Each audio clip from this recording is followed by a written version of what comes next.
I have been a night guard at Windsor Castle for 15 years, and telling this story could be considered treason against the royal family.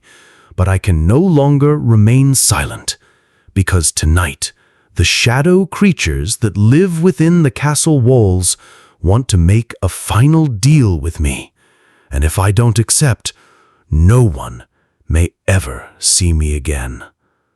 The story I will tell you tonight will reveal Windsor Castle's most closely guarded secret. If you are curious about the true stories of the royal family's dark history, stay with me throughout this narrative, because some secrets only live in the shadows. My name is Marcus Reed, and this is the story of my final agreement with the shadow beings at Windsor Castle. For 15 years, I have worked here as the Silent Sentry. This title does not appear in official records, because our job is not just to protect the castle, but to protect its secrets. Windsor Castle is the heart of 1,000 years of royal history, but beneath the grand halls that tourists see lies a much older and darker world.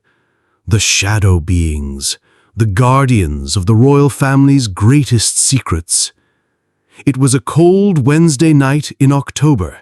The last visitors had left at 5 p.m. The doors were locked, and I was preparing for the long hours of the night. My Silent Sentry uniform is black, a special uniform that tourist guides never mention. Elizabeth Harrow, the chief warden, came to brief me one last time. Elizabeth has been working here 20 years longer than me, and is the one who manages our relationship with the shadow beings. "Reed," she said in a serious voice, "tonight will be different.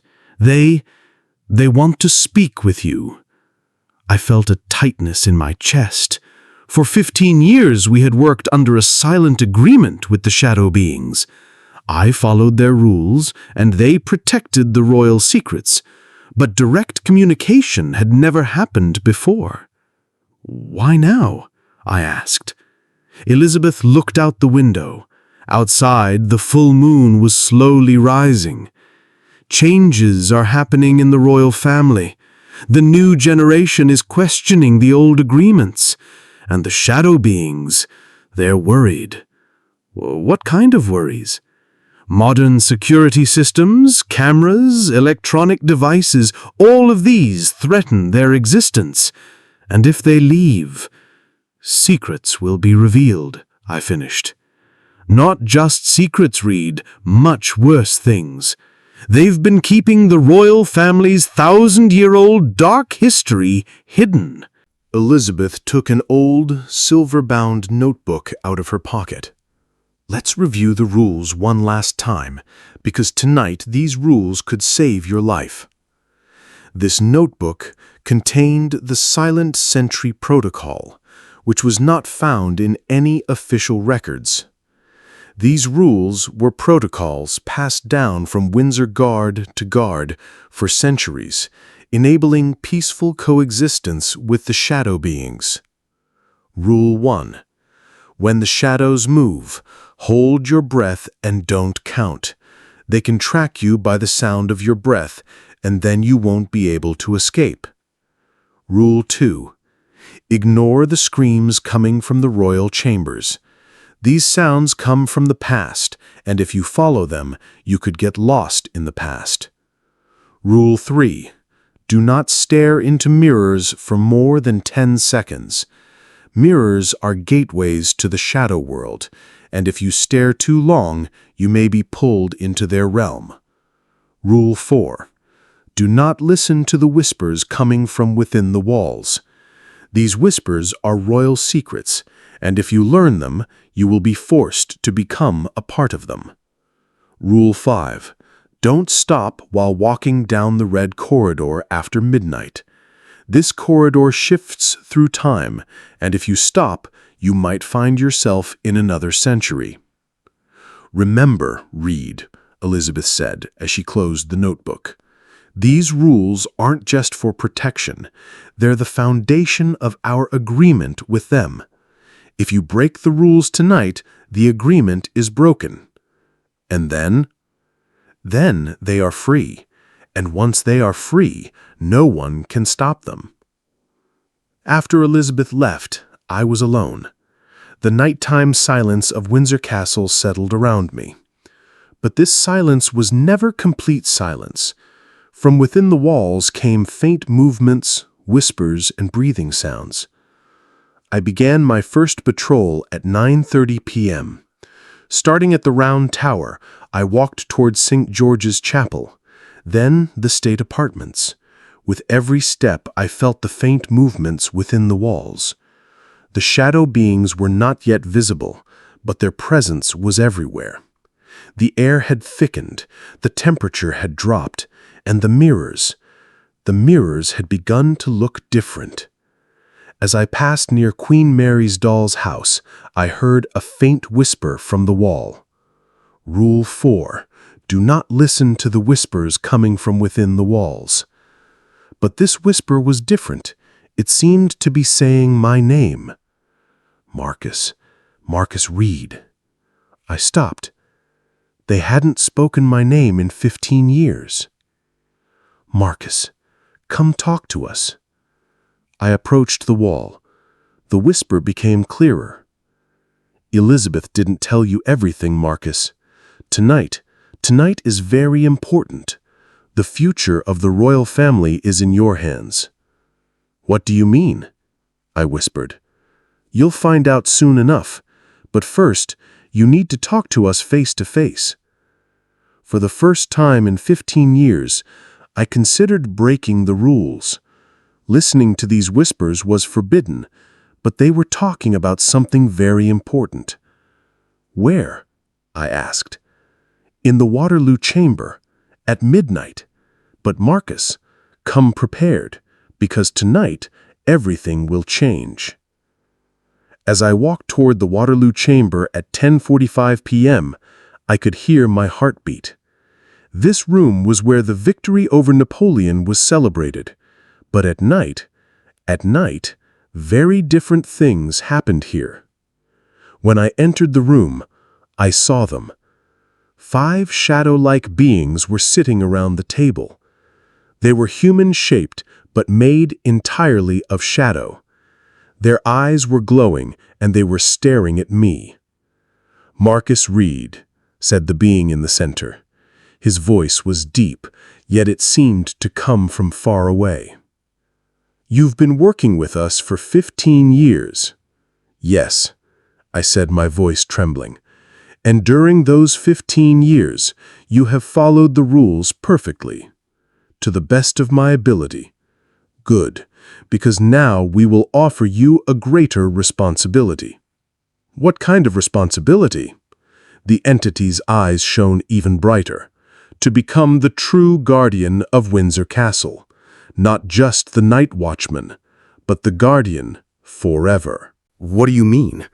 I asked, unable to hide the tremor in my voice. The second shadow figure stepped forward. This one was slightly smaller and had a softer voice. Marcus, Windsor Castle is not just a palace. It is a repository of 1,000 years of royal secrets. And these secrets are very dangerous. What kind of secrets? Murderous kings, secret agreements, stories of lost heirs, said the third entity. The true cause of Henry VIII's death, Victoria's secret children, the true family tree of the modern royal family. The fourth entity interjected, and if these secrets are revealed, it won't just be the royal family that is shaken, it will be all of England. Our duty is to protect these secrets, said the fifth entity. We've been protecting them for centuries, but now the danger is too great. What kind of danger? The entity in the middle spoke again. Modern technology, security cameras, digital recordings, the internet, all of these pose a risk of exposing the secrets. And our Our power is weak against these technologies. That's why we need your help, said the second entity. The help of a living being. What do you want from me? To join us, said the entity in the middle. To become half living, half shadow. Then you can work in both the modern world and our world. My heart raced. What does that mean? You won't die, Marcus, said the third entity, but you won't be fully alive either. You'll have our power, moving through walls, manipulating time, keeping secrets. But what's the cost? The shadow beings looked at each other. Then the one in the middle spoke. You will no longer be able to leave Windsor Castle. You will stay here forever. And you will leave your family, your friends, your normal life, everything behind.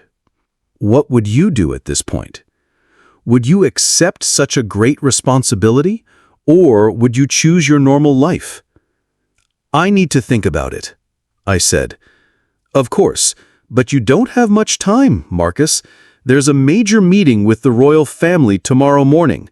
Modernization plans, new security systems, and if these plans are approved, our existence will come to an end. And if our existence comes to an end, all the secrets will be revealed. Documents will be found, secret rooms discovered, records uncovered. England's history will be rewritten, and this will create a great deal of chaos. The entity in the middle stood up. You have until 5 a.m., Marcus. By then, you must make your decision, and if you accept, the transformation must take place. How does the transformation happen? In the royal crypt. There, you will merge with the spirits of the old kings. You will take their power, their knowledge, their responsibility. And if I refuse? The shadow beings fell silent. Then the one in the middle replied, Then we will leave, and when we leave, all the secrets will be revealed. Since you know these secrets, you will become a secret. What do you mean? You will disappear, Marcus, as if you never existed. No one will remember you. No one will know your name. You will live only among us, but you will never return to real life. I had to take this threat seriously.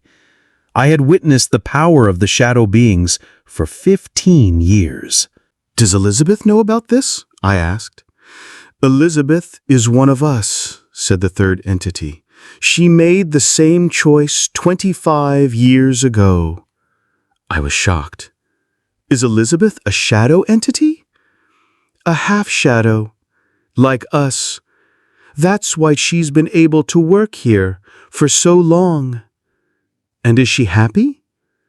You can ask her, said the fifth entity, because she's here, waiting. Elizabeth emerged from the dark corner of the room, but this wasn't the Elizabeth I knew.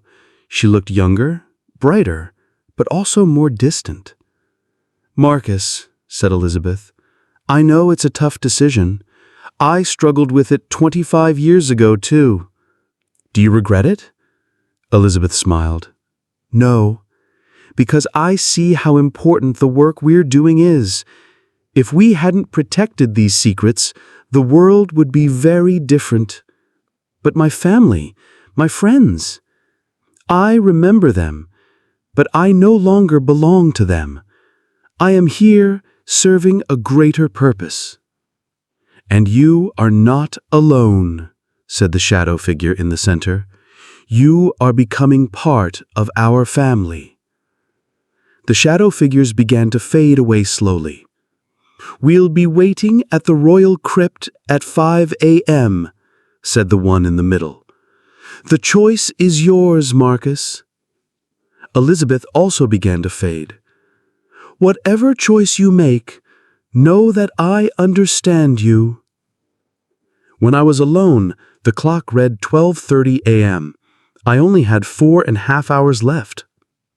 After leaving the Waterloo chamber, I began walking down the corridors with my mind in turmoil.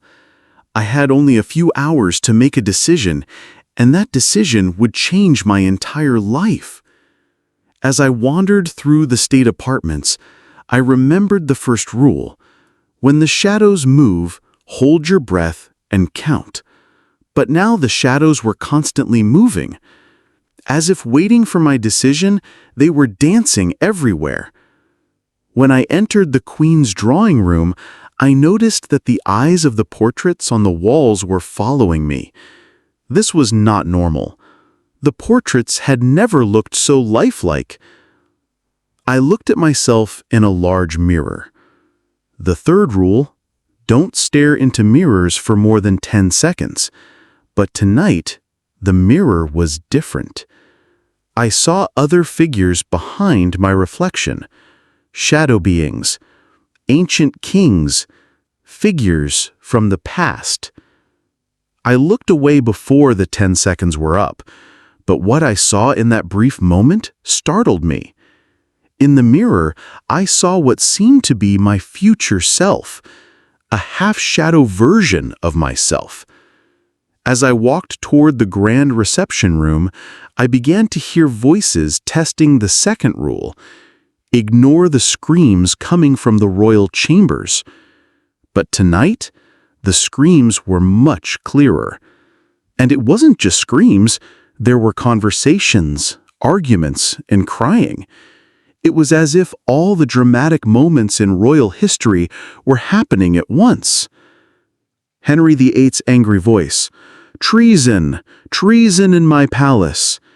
Anne Boleyn's sobs: "You know I'm innocent." Victoria's command: "This secret must never be revealed."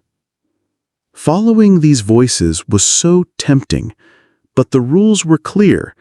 If I followed these voices, I could get lost in the past. When I entered St. George's Hall, I encountered the fifth rule: do not stop while walking in the red corridor after midnight. The red corridor at the end of the hall was experiencing a time shift. The walls were trembling, and there was an odd haze in the air. I had to pass through this corridor, but I had to be careful not to stop. I began to walk. With each step, different time periods appeared around me. To my left, the Tudor era, Henry VIII running as a young prince. To my right, the Victorian era, Queen Victoria dancing as a young woman. Behind me, even older times, knights from the Norman period. Ahead of me, the future, the modern royal family surrounded by technological devices. The urge to stop was overwhelming, to watch these scenes, to study these vivid images of history.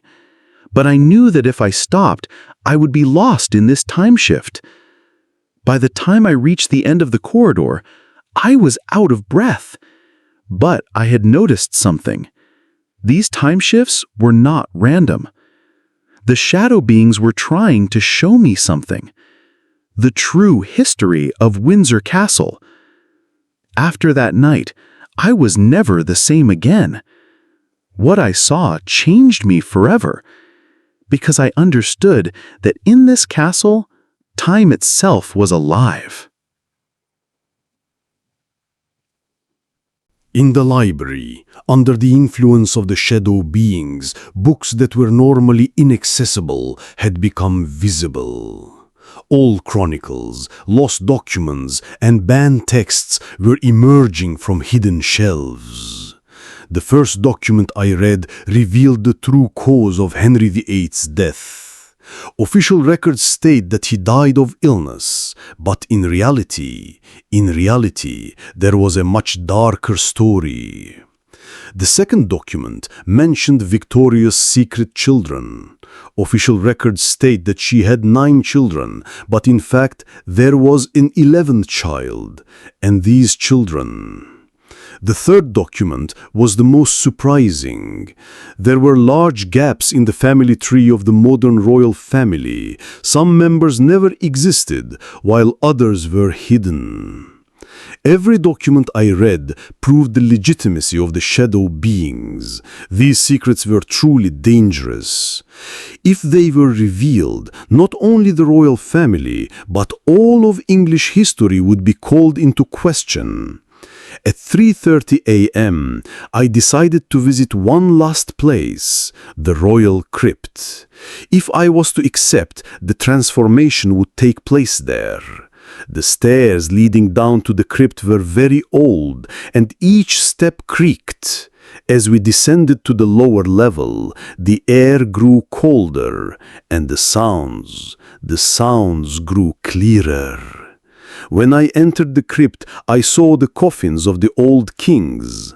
But that night, a faint red light was seeping from the coffins, and that light, it was calling to me.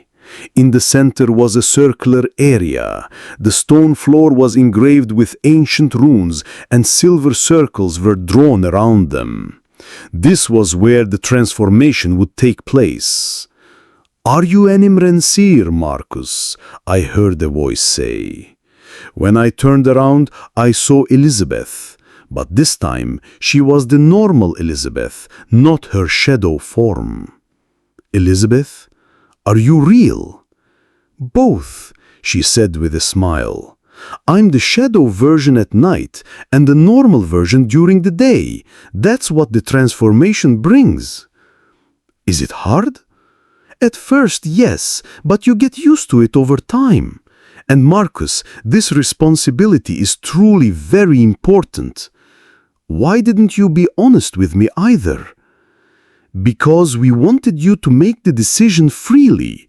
If you had known everything from the start, you would have felt pressured." One of the coffins began to open. Henry VIII's coffin. A faint red light emerged from it, and from that light, Henry's spirit appeared.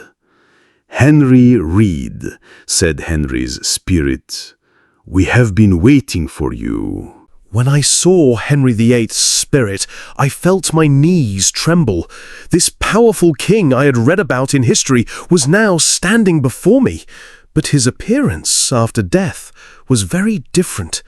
He looked wiser, more peaceful.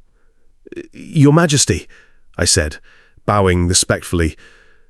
"Shield, Marcus," said Henry. "Here we are all equal. Death has made us humble." The other coffins began to open as well. Edward III, George III, Victoria, all the kings and queens buried at Windsor began to appear as spirits. Queen Victoria stepped forward. "Marcus, you are at a crucial decision point. Do you understand that? This decision will not only affect your life, but the future of all England." "I am trying to understand, Your Majesty." "Good, because it is time to tell you the truth," said Edward III. "These secrets are not just about the royal family. These secrets will shake the very foundation of English civilization." George III interjected. "For example, do you know why we really lost America, Marcus? The official records say war and rebellion, but the real reason is very different." "What was the real reason, Your Majesty?" "What we found there, the power we discovered there, was so dangerous that we realized we couldn't control it. So we voluntarily abandoned America because we had to prevent that power from reaching Europe." Victoria continued. "Or do you know the true extent of our empire? The official records say we controlled a quarter of the world, but in reality, we had much more. Interdimensional regions, time tunnels, alternative realities." Henry VIII spoke up. "I didn't have 6 marriages, Marcus. I married queens from 6 different dimensions, because to preserve England's power, we had to form interdimensional alliances." These explanations were confusing me. Your Majesties, these sound very fantastical. Fantastic, Victoria said with a smile. Marcus, you're currently conversing with deceased kings. You're making agreements with shadow entities. You've walked through corridors that allowed time travel, and you're still asking what's fantastic? She was right. What I had experienced that night had already altered my entire understanding of reality. Why are these secrets so important? I asked. Edward III replied, because humanity isn't ready yet. If people learn that interdimensional travel is possible, if they understand that alternative realities exist, if they know that time tunnels can be controlled, it would create great chaos. Not just chaos, said George III. War, because every country will want to obtain these powers, and these powers are very dangerous in the wrong hands. Henry VIII continued, that's why we keep these powers secret. With the help of the shadow beings, we protect these secrets. And you, Marcus, you could be one of the new generation of leaders of these protectors. But what's the cost? I asked. Will I really lose my normal life completely? Victoria's face softened. Marcus, the normal life you speak of is already an illusion. You've been part of this world for 15 years. Your wife, your children, they already see you part-time. That was true. Because of the night shifts, I spent very little time with my family. But will I lose them completely? No, said Edward III. You will protect them, because the greatest danger in this world is the disruption of families' normal lives. If you accept this agreement, you will keep them safe. And if I refuse? The kings looked at each other. Then Henry VIII spoke. Then the shadow beings will leave, and when they leave, all secrets will be revealed.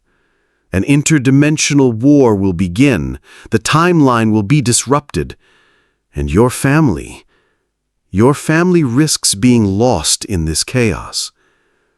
Is this a threat? No, Marcus, said Victoria. This is a fact. What we protect is not just secrets, it's stability. If these secrets are revealed, the world's balance will be shattered. George III added, You think what you've seen so far is just the beginning, but in reality, there are much greater powers at play, and these powers can only be controlled by our system. What powers? Time manipulation, dimensional jumping, access to alternative realities, communication after death, Henry VIII listed. All of these are real, Marcus, and all of them are dangerous. Elizabeth stepped forward. Marcus, I need to be honest with you. When I made this choice, I was very afraid. But now I see how important the work we're doing is. What kind of life do you live, Elizabeth? During the day, I'm the normal Elizabeth. I have a home, friends, a social life. But at night I work in this world. I live 2 lives, Marcus, and it's much richer than I ever imagined. If you were in my place, would you accept such a responsibility?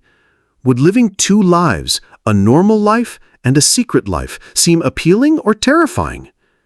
By 4:30 a.m., the time to make a decision was approaching. One last question, I said. If I accept this deal, will I truly be happy?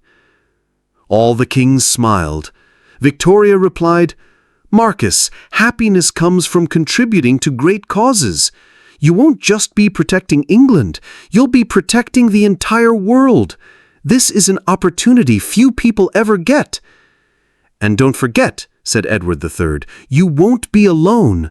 You'll be part of our family, a continuation of a tradition that has lasted for centuries. Henry VIII added, "And your powers. Your power will be beyond your imagination.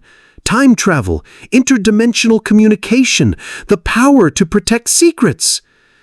"Your time to think is up, Marcus," said the voice of one of the shadow beings. They had also come to the crypt. "You must decide." At 4:55 a.m., the moment of decision had come. The kings, shadow beings, and Elizabeth waiting around me all watched me silently. "I accept," I said finally, "but I have one condition." "What is it?" asked the shadow being in the middle. "I want a guarantee that my family will not be harmed, and I want to be able to stay in contact with them." "Accepted," said Victoria. "In fact, we'll do better than that. We'll protect them.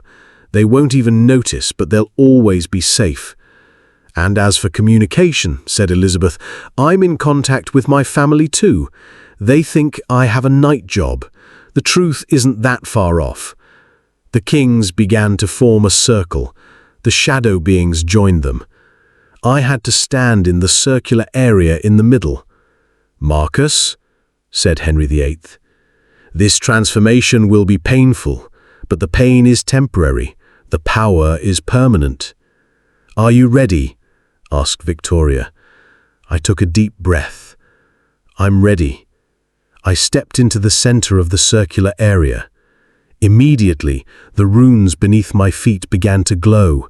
Silver circles filled with light, and an electric sensation filled the air. The kings began to recite Latin prayers.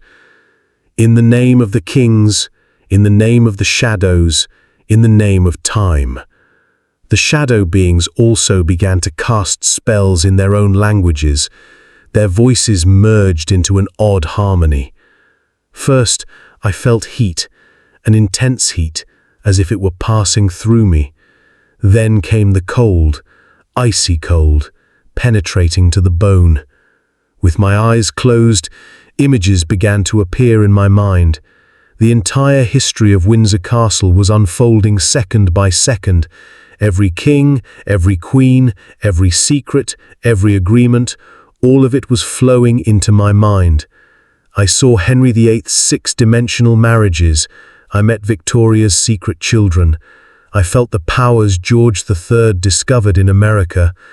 I experienced Edward III's interdimensional wars. The pain began. It felt as though every cell in my body was being rewritten.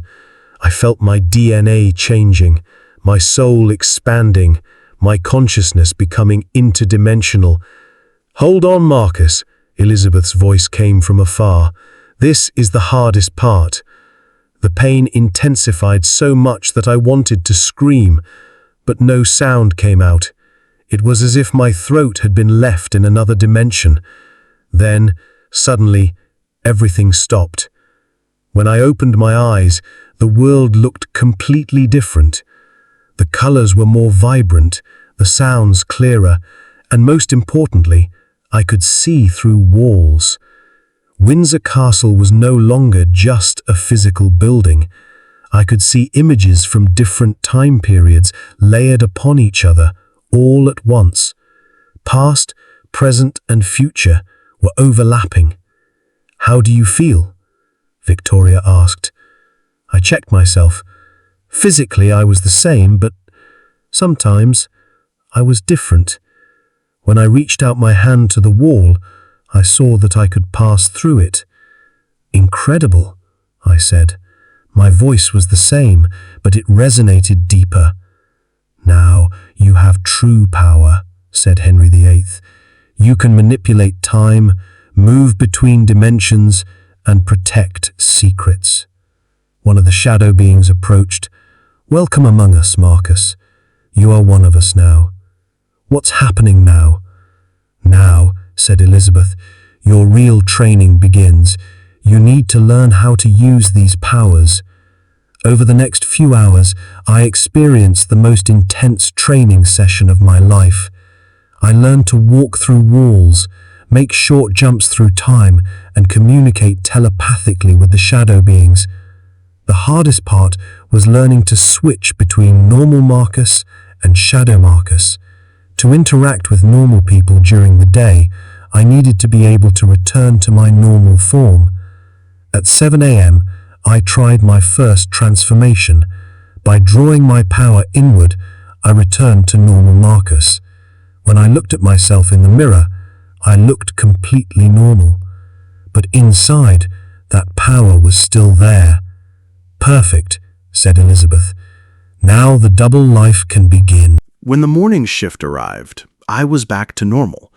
The other guards didn't notice anything. To them, I was still the same Marcus, but I was very different now. On my way home, I saw everything differently. As I walked among people, I understood how fragile and vulnerable they were, because now I could see the real threats. Interdimensional cracks, time anomalies, entities seeping in from alternate realities. All of them were out there, and ordinary people couldn't see any of them. My wife, Sarah, while preparing breakfast, asked, "How was last night?" "Different," I said honestly. "I learned some very important things." "About work?" "Yes." "And Sarah, maybe I'll stay a bit longer on night shifts. An important project is starting." Sarah smiled. "All right, honey. Do whatever you need to do. I support you." Those words reassured me. Victoria was right. My family would truly be protected. That night, I didn't sleep at all. I was busy discovering my new powers. I could pass my hand through walls, make short time jumps, and hear sounds from different dimensions. The most surprising thing was that I could hear the voices of ancient kings in my mind. They were guiding me, teaching me how to act when faced with new situations. When I returned to Windsor Castle that evening, Elizabeth was waiting for me. "How do you feel on your first day?" she asked. "I'm still trying to process it. These powers, this responsibility is too great. You'll get used to it. And Marcus, you have your first mission tonight." "What mission?" "In London, a dimensional crack has opened in a museum. Entities from an alternate reality are seeping through. You and I will seal it." This was my first field mission. I was excited, but also scared. On the way to London, I shifted into my shadow form. Together with Elizabeth, we traveled through interdimensional tunnels without needing any conventional transportation. At the British Museum, the crack was in the ancient Egyptian section. Near one of the pyramids, there was a line swaying in the air. And through that line, strange beings were trying to pass. "Are these beings dangerous?" I asked. "Very," said Elizabeth. "They are inhabitants of an alternate world trying to take over our reality. If they get through, they'll first change London, then all of England." To close the crack, we needed to perform an ancient ritual. While Elizabeth recited Latin spells, I used my power to compress the crack. The process took about an hour. Finally, the crack closed and the beings retreated. "Your first mission was successful," Elizabeth said. "Congratulations." "Would you keep this secret? Could you handle such a huge responsibility alone?" Because that night, I realized it was only the beginning. On the way home, I felt different. I knew I had protected not just England, but the entire world. This was a great honor, but it was also a great burden. A year later, I had completely adjusted to my dual life. During the day, I was the ordinary Marcus. At night, I was Silent Sentry Marcus. 2 identities, 2 responsibilities. During this time, I closed dozens of interdimensional rifts, protected hundreds of secrets, and prevented thousands of alternate realities from coming into existence. And most importantly, my family was safe. Sarah never suspected a thing. To her, I was just working in a very special security job. My children supported me too. Elizabeth and I made a perfect team. She was experienced, I was energetic. Together, we protected England's greatest secrets. My friendship with the shadow entities had also grown. They were no longer just my work colleagues, but my real friends. My greatest discovery was realizing how vast this operation truly was. It wasn't just Windsor Castle. There were Silent Sentry teams like ours throughout England. Buckingham Palace, the Tower of London, Edinburgh Castle, everywhere. And we weren't just in England. There were similar organizations worldwide. Versailles, the Vatican, the Forbidden City in China. Everywhere. The world was much bigger and more complex, and we were maintaining the balance of that complexity. Last month, I began training a new Silent Sentry candidate, a young guard named James Crawford. Just like me a year ago, he was shocked and scared. "Is this real, Marcus?" he asked. "It's more real than real," I said. "And you're lucky, James. Very few people get this opportunity." "But my family," "I promise, they'll be protected." As I trained James, I could see my own growth. I was much stronger now, much more knowledgeable, much more experienced. Tonight, I'm sitting in Windsor Castle writing this story. Maybe one day these stories will be shared with the world. Maybe people will learn the truth. But for now, I'll keep guarding these secrets, because this isn't just a job, it's an honor. The whispers from within the walls are calling me. "Marcus, there's a new mission." I stood up. The mission is calling. Thank you for listening to this story. Let me know in the comments, if you were in Marcus's shoes, would you accept this deal? If you visited Windsor Castle, did you feel anything strange there? And if you've had any paranormal experiences, don't forget to share them. Don't forget to subscribe for more true horror stories, because England's greatest secrets are still waiting to be told.